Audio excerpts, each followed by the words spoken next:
So your girl doesn't have a microphone, and I'm not trying to use Amazon right now because Amazon's evil and they're not taking care of their people, and this is what y'all gonna have to deal with. Hi everyone, my name is Momo the Idealist, and today we're going to be talking about the difference between the growth and fixed mindset when it comes to relationships. And I know that many of us have heard of the growth and fixed mindset when it's come to success. You know, when you think of the growth mindset when it comes to success, it's like you got to work very slowly and chip away, and eventually you'll be able to reap what you sow. It is very much about enjoying the process of toiling and trying to acquire what it is that you're trying to get out of life. And then a fixed mindset would kind of look at success as in only certain people are given certain traits in which they're able to succeed in life.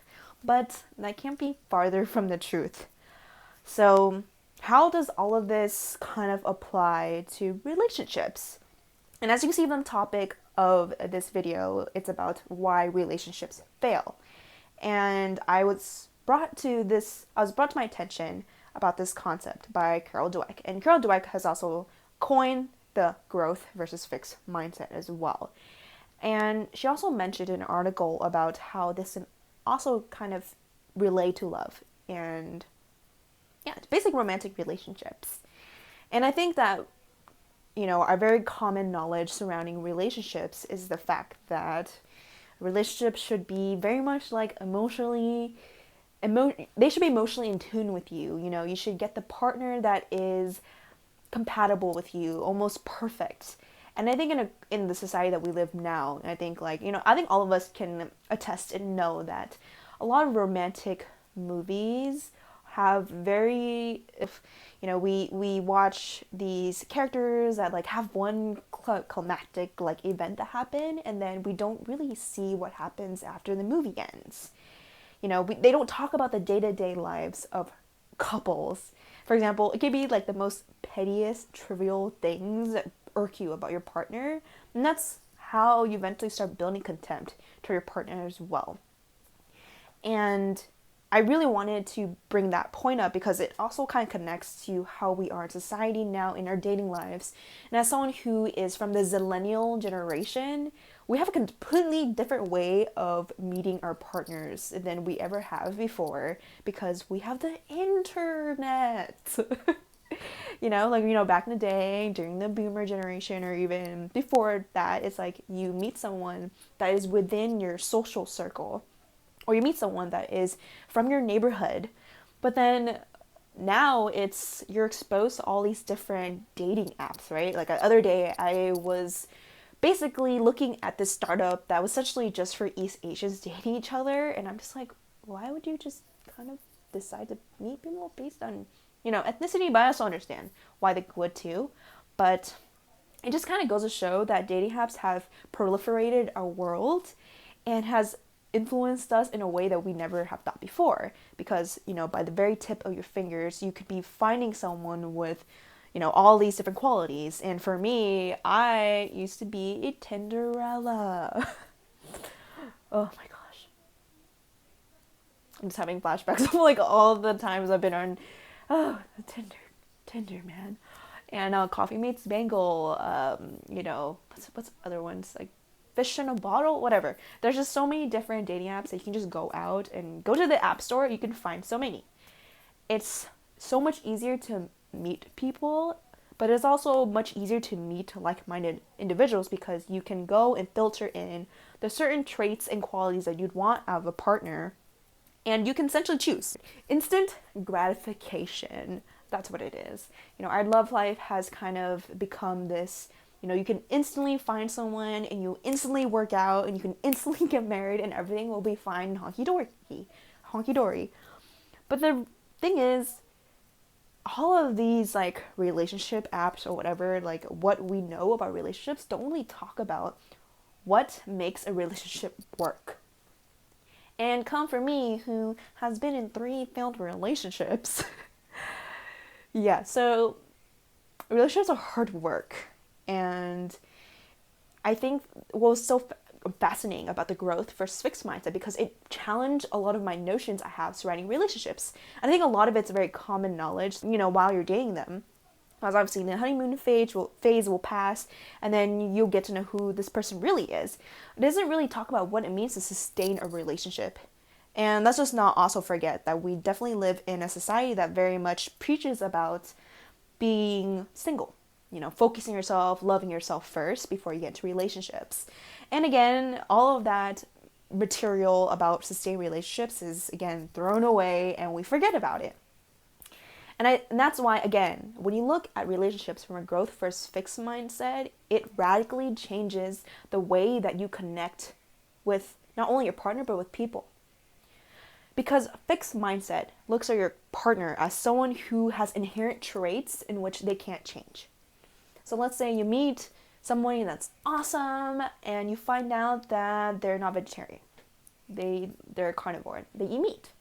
What do? Like, oh, this person is too different for me. I can't imagine our lifestyle together.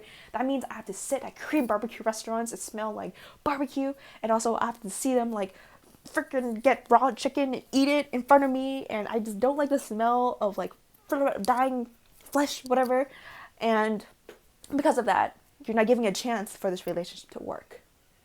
Again, what could be changed by this is if we look at relationships from a growth mindset, is like your partner does have a capability of changing, but even if they can't change, you can change as well.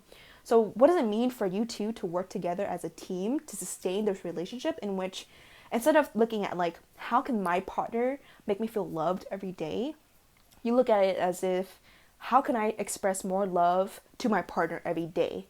And also, of course, like taking care of yourself and setting boundaries and all that stuff is extremely important too. And again, it kind of rids your partner of these really unrealistic expectations of putting them on this like pedestal, as if they're the ones that are supposed to save you from your life, or they're supposed to be like this amazing best friend that you've always wanted. But the reality is your partner is imperfect, much like you. And I think at the end of it, it's like, again, who are you willing to grow with, and who are you willing to have in your life which challenges you, who teaches you something different about who you are and even about the world. And luckily for me, I have a partner who is also very similar to me, that we're both very into self-growth, personal development too. But I mean, we're not perfect, and which is why I'm having this conversation, because I was starting to realize I was slipping into this really dated idea of relationships, and I was basically acting out conditioning. And I think that's the power of being more self-aware, is that you can wake up and realize that, wait, I can take control of things and I can change the way that I perceived things before. Dweck's work has been changing my life, and I honestly wish I could take all her knowledge and imprint it on my brain and hope that things can work out easier that way. But honestly, relationships, again, are very much hard work. And I think there's so much beauty in having a relationship in which you're constantly working together, because that is how you're able to deepen your connection with one another. And that is how you build trust with this person too. And I also think the reason that I've strayed away from relationships in which they could be difficult is because, number one, I didn't know how to express my needs. I basically lived with this notion that I wasn't allowed to express what it is I needed from other people, because first of all, such emotional bands were kind of not allowed in my family relationships. And the second thing is what was really tough for me to not only speak about my needs was the fact that I didn't know how to resolve conflict, because I grew up in a family in which they fought a lot, and it was dirty fighting, as in there was a lot of contempt, there was a lot of criticism, and there was a lot of stonewalling. And if y'all know what I'm referencing, I'm also referencing the Four Gottman's horseman that kills relationships, which I can also talk about in another video. But I never saw conflict being resolved in my family. And so when I didn't see conflict being resolved in my family, I realized, okay, yeah, I shouldn't be in a relationship, because like if we end up fighting, it means we hate each other, and that means that we're not good for each other, and we just, I again was not really modeled healthy conflict resolution in my family, in my interpersonal life. And then I realize now that conflict is extremely important in getting to know your partner better, and it is also a way for them to vocalize how they feel. that they're, you know, for them to be vulnerable with you, which again is another way in which you can connect together as a couple. I'm so appreciative of y'all sitting here and listening to me talk. Honestly, this was really hard for me to do. My first video, I couldn't even keep eye contact. But I'm learning. This is totally not like the million tank or whatever.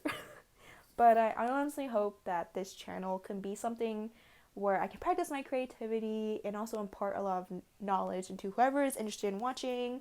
One of my values in life is being an extremely curious life learner, which means I always want to challenge myself, whether that means like doing personal inner work or whether it's about my worldview.